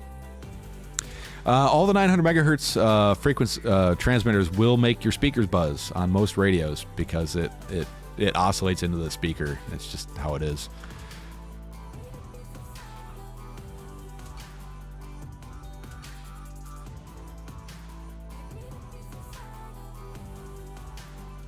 There are some ways you can mitigate that sound, but it's a ton of work with ferritic chokes and things like that. It's not even really worth it. Do you know the weight of an unladen swallow? I get the spam. Awesome.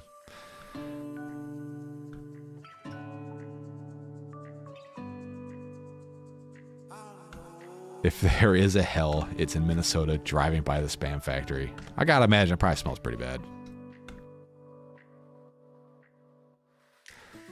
The fake green screen thinks the modules are background. Yeah, interesting. I forgot I had that screen up.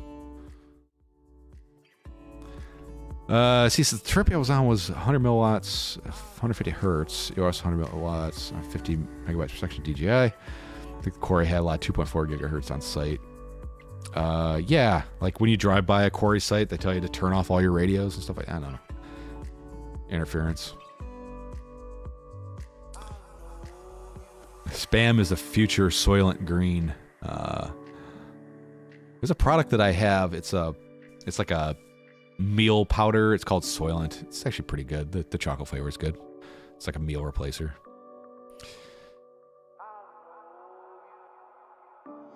Eric Allen says if you unplug all the wires in your radio and twist them and replug, it helps with the buzz. Yeah, you can do that, and then you can go one step further and you can throw like a Faraday choke on there.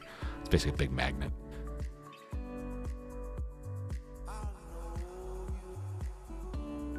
Or you could just disconnect the speaker, because who needs a speaker? Spam is expensive now, $5 a can here in Canada. I've never bought spam. I've never had spam, so I have no idea.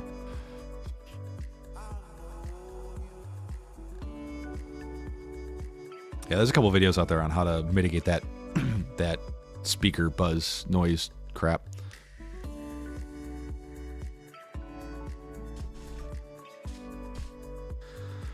Well, my intention for this stream was to fix one of my race quads. I finally got some parts from it, or for it. This guy here, my,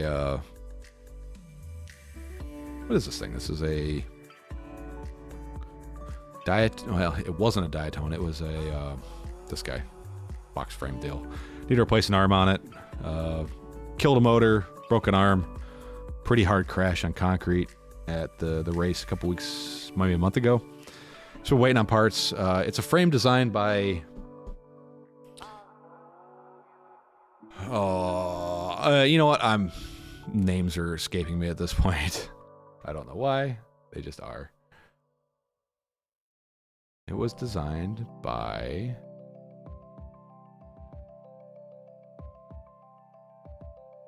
Who was it designed by? No, it's too far down my chat. Belmont FPV was designed by him and his team, and Diatone bought the design, and they have all the parts for it. So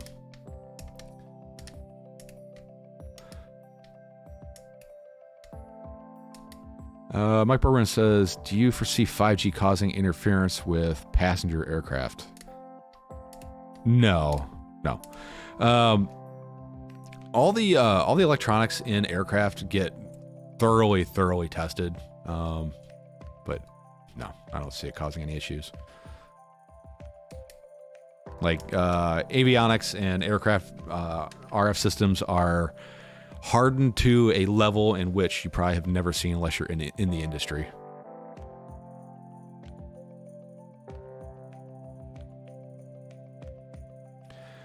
Athix asks, have you looked at the HDZero Nano? I have one somewhere. I got one. I haven't used it yet, but of course I bought that one. Then they announced the 4.3 version of the HDZero camera. I don't know. That whole system is evolving so fast that I'm almost like recommending people stop and just wait, see what happens.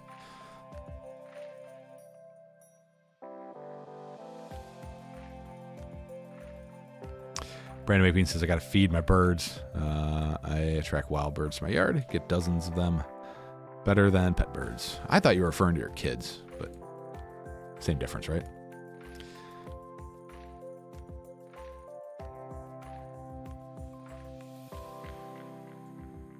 Make a video about the birds. Yeah. Animals are interesting.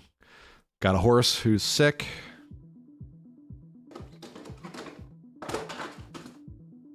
That's always fun and expensive to deal with.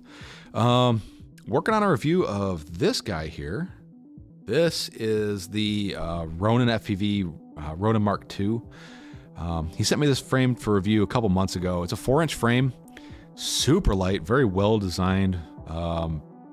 It's very similar to like the Ripsqueak, but just it seems like it's built a little bit better. It has a little more carbon. It's a little bit heavier, but I'm looking at it compared to something like this big old pig of a quad. This is a 3.5-inch diatone Roma, and this thing weighs a ton compared to this little 4-inch quad. And I can't really see a whole lot of difference between the two. They both take the same size stacks, top, front and back, same size cameras, but this thing just weighs a ton compared to this. And it's a really interesting quad. I genuinely like this one, and I will probably actually build this one. It's hard to evaluate frames other than just like the design that goes into it, the hardware, the packaging. By the way, the packaging, there's a ton of plastic on the packaging. That's kind of a negative point. Individual boomerang style arms rather than a solid base plate, but it's a pretty good looking frame. So look forward to that as soon as I feel like making a video. I just felt like shit for the last 2 weeks, so it's hard to put the effort in. Edoc says, I feel like there's going to be a huge shakeup in digital systems this year. Actual competition gonna push things. I am super excited for the things to come. My bank account is not excited for it, but still. Do you use your milkshake to attract them, Eric? I see what you did there.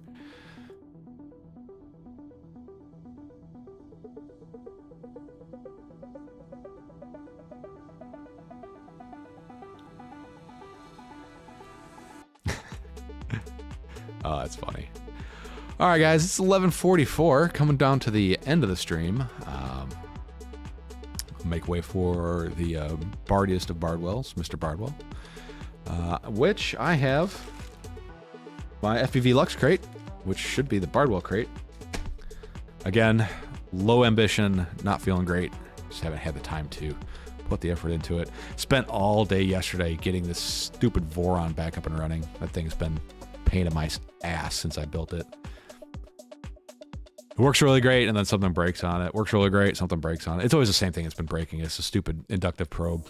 Inductive probe, gone, out of the mix. Hopefully, more reliability from now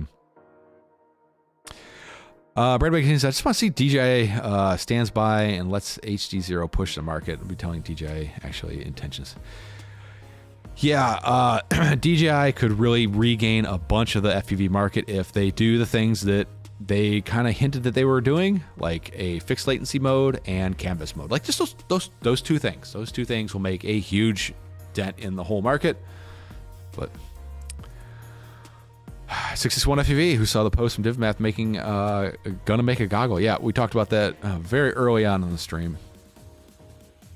Also 533, Evan Turner hinted something about a digital or something goggle-ish coming from 533 or a collaboration with them. So I got a feeling there's a lot of stuff going on.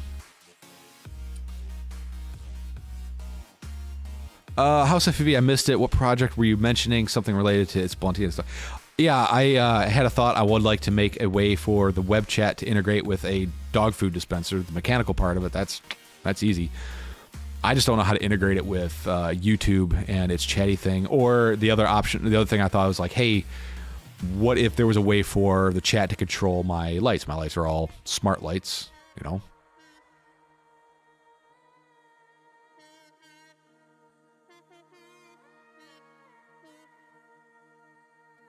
You see, they're all voice activated. I've got 4 bulbs over there, 2 back there, 4 over here, and 1 in the corner. That are all controlled through the Googler. I'd like to know how to do that kind of stuff. I have no idea. It seems like it's easily done over on Twitch. That's where most people are doing that kind of stuff. I don't know how you would do it on YouTube. I don't know how you would do it on Twitch either, but dog food dispenser, like $1 super chat, kicks out some treats for the pepperonis over here. These guys, I think it'd be kind of fun. Let's see how fat you guys can make them by the end of the stream. I don't know.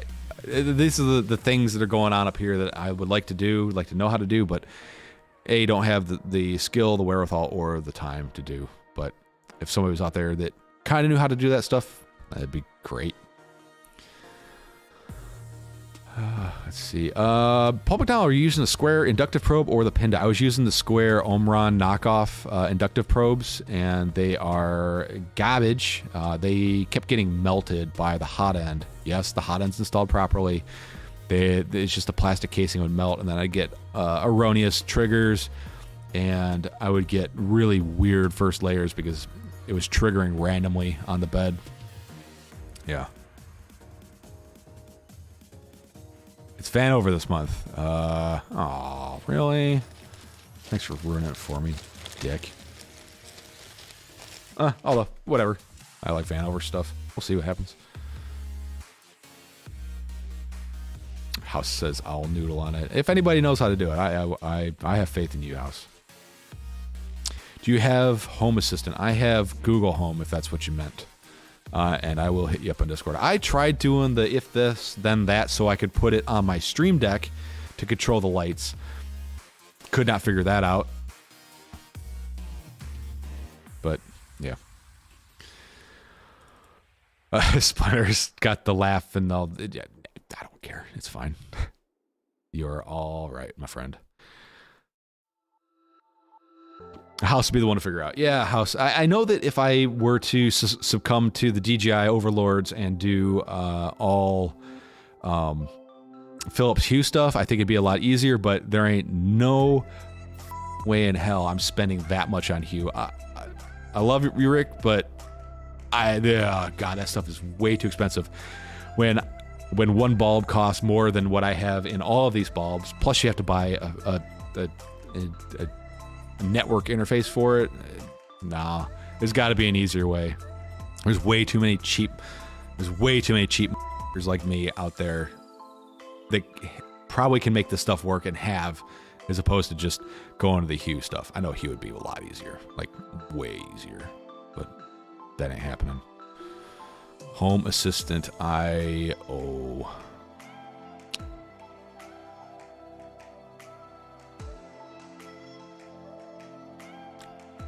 I think I remember hearing about this on like an LTT video, but I have lots of smart stuff. I'll have to look into that. Thanks, House. I can't get one of these switches can't get one of these switches out of stock everywhere. Do you have a spare so I can do Clicky Pro mod? I do. Have a spare. I bought two. Who did I get it from? I got them from 12 FPV. Or no, not 12 FPV, 12 F3D. Let's see if they're still in stock. And I think it's a European company, anywho's. Where did I see it? Yeah, I definitely recommend not even just skipping the stupid Omron probe.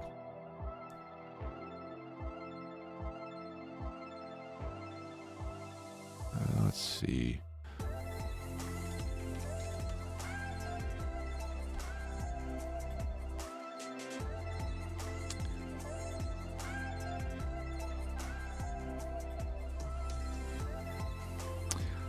How did I get a switch?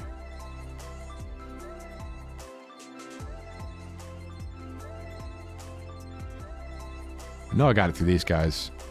Also, I do recommend this Z N-Stop PCB. This thing is nice. Made the build a lot easier. The original one failed, actually. Just the way you have to connect it really sucks. This is a nice little N-Stop thing. Super cheap. Pre-assembled, $4. I'm pretty sure this is where I got the switch from, though. Let's see.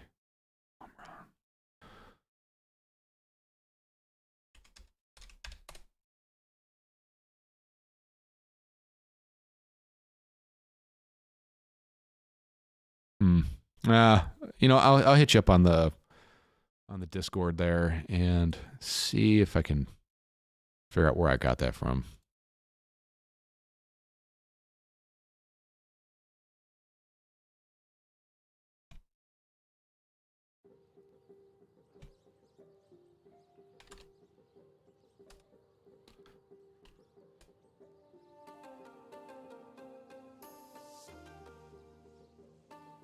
Yeah, I did buy just a switch from them. I don't know how I did it, though. I'm looking at my order right now.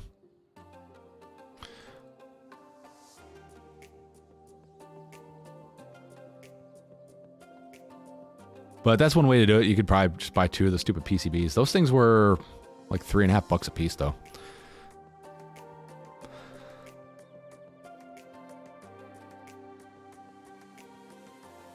Yeah, I'll send you a link over in the Discord there.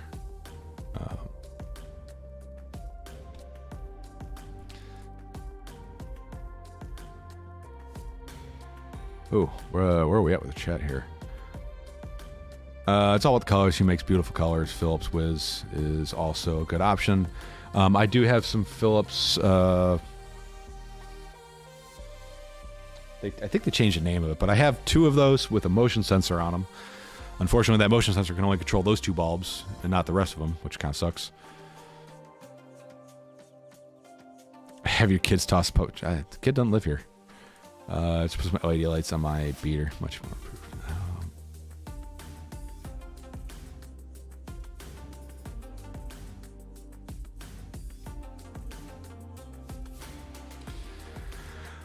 Dow says many people around here where I'm from don't have smart things. Sometimes internet will go down, but still have power.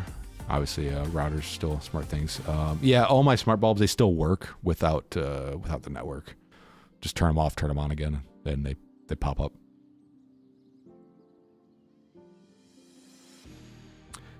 I'm really surprised that I've never had any connection issues with these bulbs, to be quite honest. Yeah, I couldn't figure out how to set up IFTT.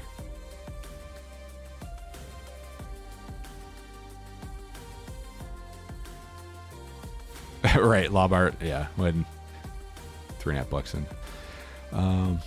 Motion control, only controlling 2 bulbs and not others. Can't be fixed by Home Assistant. No, and it's not, but I still like it because, like, when I walk in down here in my basement, instead of turning all the lights on, I just walk in and like, 3 lights come on, and that's plenty to navigate through here instead of having to turn all the lights on, turn them all off.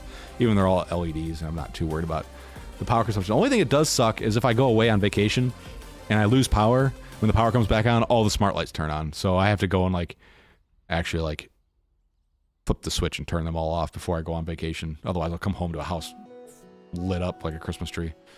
But then again, I could probably just turn them off remotely. I don't know.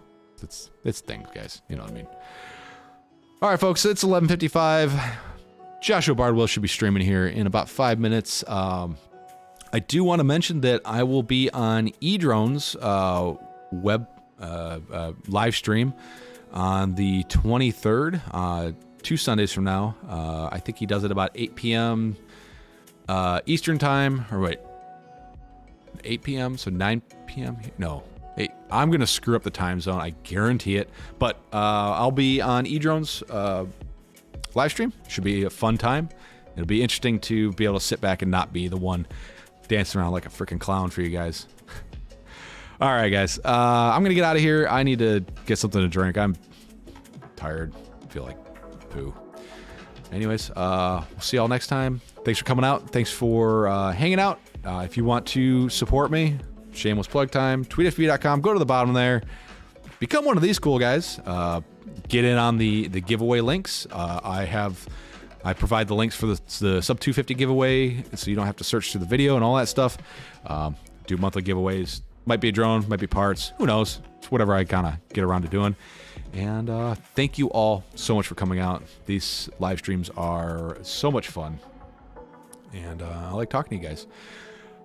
All right, folks, we'll see you next time. And as always, stay positive. We'll see you later.